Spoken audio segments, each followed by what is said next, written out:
Assalamualaikum warahmatullahi wabarakatuh. Welcome back to my channel. Oke, apa kabar nih semuanya nih yang lagi pada fokus di SNMPTN dan keinginannya SNMPTN. Auto lolos SNMPTN agak lumayan apa ya? Lumayan ngeri juga sih judulnya auto lolos SNMPTN. Ini bagaimana? Jadi video ini difokusin kepada siswa yang lolos eligible. Eligible ya. Kalau nggak lolos, misalnya diminta 80 ternyata dia peringkat 81 dan akhirnya bisa naik, peringkatnya bisa dinaikin karena ada yang nggak ngambil SNMPTN. Bisa kita ini buat kalian auto lolos SNMPTN buat anak-anak eligible itu gimana gitu. Yang pertama adalah pahami persentase. Pahami persentase. Banyak banget anak-anak yang tidak memahami persentase ini dari tahun 2018, 19, 20, 21. Persentase ini juga lumayan apa ya? Lumayan tricky banget lah. Tapi alhamdulillah banyak yang lolos juga. Persentase apa? Persentase yang ada di snmptn.ac.id. Nanti di situ ada yang namanya jurusan. Jadi nanti kalian bisa lihat snmptn.ac.id, ada prodi, pilih yang jurusan yang kalian inginkan. IPA IPS nanti pilih. Nanti itu ada tuh presentasinya. Nah, nanti dilihat juga tuh dari misalnya 3 tahun terakhir. Kalau ini angkatan 2023 lah ya, 2023-2024 tahun ajarannya. Biasanya nanti yang kelihatan adalah tahun 2019, 20, dan 21. Kenapa? Karena tahun 2022 biasanya nggak keluar atau keluarnya nanti-nanti. Kalau sekarang kalian mau lihat seperti itu sih biasanya ya. Tapi kalau ada perubahan ya lebih baik lagi kayak gitu. Bisa kalian pahami selanjutnya. Pahami presentasi ini nih. Jadi kalau nanti kalian lihat presentasinya kok pada kecil semua, apalagi UI ya, ya itulah banyak banget yang pengen ke UI, nggak cuma kalian. Apalagi jalur SNMPTN. Jadi hati-hati sama nilai yang rendah juga, nilai yang turun, semester 1 sampai semester 5, alangkah baiknya nilainya naik. Alangkah baiknya nilainya naik. Atau saat nilai kalian naik nih, katakanlah 88, semester 1 ya. Katakanlah 83 nih, biasanya 83, 85, 90 biasanya. Gitu kan. Semester 4 misalnya 89, misalnya 83, 85, 90, 89. Oke, maka semester 5 harus berapa? Kalau bisa harus naik.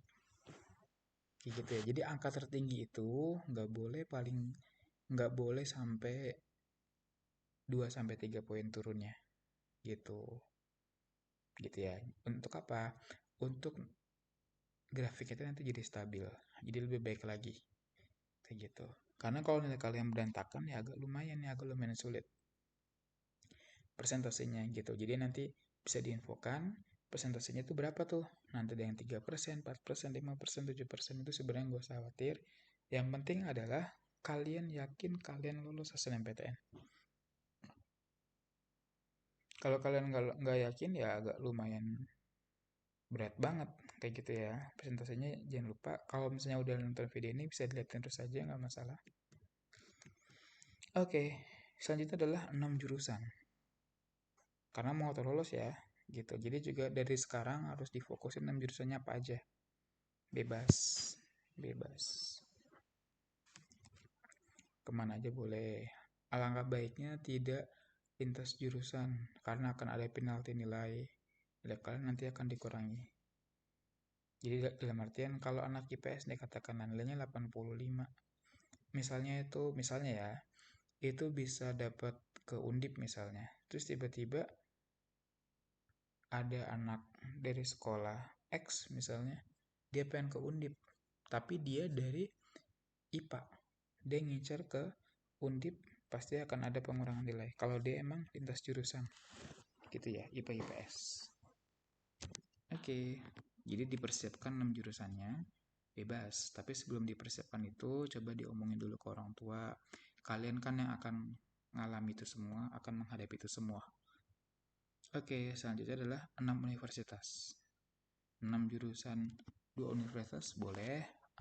6 jurusan 6 universitas lebih baik lagi. Tapi coba difokusin ke yang kira-kira lumayan gede persentasenya. Jadi walaupun persentase kecil juga, kalau nilai kalian gede nggak masalah. Karena nanti kan ada perhitungannya. Kayak gitu ya. Oke. Selanjutnya adalah daftar akhir. Ini banyak banget nih yang tergesa-gesa. Ketika dia pengen auto lolos, ya kan, dia daftarnya duluan. Terutama buat anak-anak yang peringkatnya di tengah sampai di akhir. Kak nggak bahas SNMPTN gini maksudnya gimana sih? Jadi gini, kalau kalian eligible nih, katakanlah kalian peringkat 40 dari 80 dari 80 besar. Kalian udah pahami presentasi udah, 6 jurusan udah, 6 universitas juga udah. Terus kalian daftar duluan. Ada yang peringkatnya di atas kalian, entah mungkin punya masalah pribadi atau mungkin orang tua yang nggak menyetujui atau mungkin juga alumninya juga eh, nggak ada yang masuk ke PTN yang dia inginkan. Akhirnya dia berubah ke pilihan yang sama kayak kalian. Ya udah, wassalam. Kemungkinan besar kalian kalah gitu. Terus kalau misalnya dia pilihannya dua, pilihan kedua gimana? Terus kalian pilihan pertama.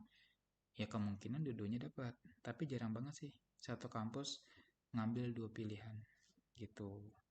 Jadi intinya adalah kalian bisa daftarnya di akhir. Jadi kalau misalnya terakhir itu misalnya ya Februari 2023 nih tanggal 26 misalnya. Ya udah kalian tanggal 22, 24. Kan kalau 25 24 itu khawatir tutup ya. Paling ya tanggal 23, 22, 23 deh. Gitu. Atau boleh mendekati 10 hari sebelum penutupan, tapi dengan catatan yang peringkat di atas sudah memilih semua. Gitu ya. Peringkat di atas sudah memilih semua. Hal itu dibuktikan atau ditunjukkan dengan kartu SNMPTN yang telah di print atau telah tercetak lah gitu ya. Kalau dicetak nih ya udah langsung pilih aja, gak usah khawatir. Di daftar akhir ini juga bisa mempengaruhi nih apakah sekolah kalian itu masuk ke nih alumninya gitu. Jadi kalau misalnya daftar akhir nih biar apa, biar tahu ternyata alumni kita tuh yang kampus-kampus tertentu banyak gak masuk nih atau cuma dikit doang, itu agak lumayan riskan juga. Jadi biasanya nanti ada diinfokan oleh guru BK terkait sama universitas yang sering banget terima kalian. Kalau kalian udah dapet info itu, otomatis kampus juga akan sering dapetin itu. Tapi hati-hati ketika misalnya gini, angkatan kemarin ngambil 10. Ada dua kemungkinan. Angkatan ke depan bisa di atas 10 atau juga bisa di bawah 10. Kayak gitu ya. Jadi nanti banyak kok perhitungannya kok. Oke, selanjutnya. Sama kayak tadi, peringkat atas untuk menghindari peringkat atas berubah pikiran. Apakah ini cuma satu atau dua doang atau satu tiga sekolah doang? Nggak mungkin. Banyak banget kok yang begitu. Akhirnya gimana? Atau akhirnya ya ada yang selek, ada yang kesel sama temen yang peringkat di atas. Bahkan sahabat sendiri juga bisa kok. Oke, selanjutnya adalah rubah plan. Auto lulus SNMPTN, setelah udah daftar akhir, terus peringkat atas, akhirnya apa rubah plan? Rubah plannya gimana? Ya udah, teman-teman udah pada milih, kalian bisa rubah plan. Kalau mau minta bantuan Kak Firdaus bisa, nanti bisa lewat email aja di kakfirdaus15@gmail.com. Jadi K A K kak bukan K A doang. kakfirdaus15@gmail.com. Gitu ya. Angkatan kemarin alhamdulillah lumayan banget yang banyak yang lolosnya, ya kan. ITB, ada juga UGM, ada juga UI, ada UNS dan lain-lain. Kayak gitu. Oke, kalau kalian menganggap video ini bermanfaat buat kalian, kalian bisa share ke teman-teman kalian supaya kebaikan ini bisa ke mereka juga, terutama bagi anak-anak yang kelas 3, SMA, MAN, SMA swasta, dan lain-lain. Tapi bukan SMP ya, sama SD. Terus kalau kalian anggap ini bagus videonya, kontennya yang diberikan, kalian bisa like, subscribe, dan juga share ke teman-teman kalian. Oke, mungkin dari itu aja. Mungkin itu aja dari Kak Firdaus. Semoga bermanfaat. Oke, Kak nanti kalau misalnya aku bahas sama Kak Firdaus gimana, nanti Kak Firdaus kasih tahu gimana presentasinya.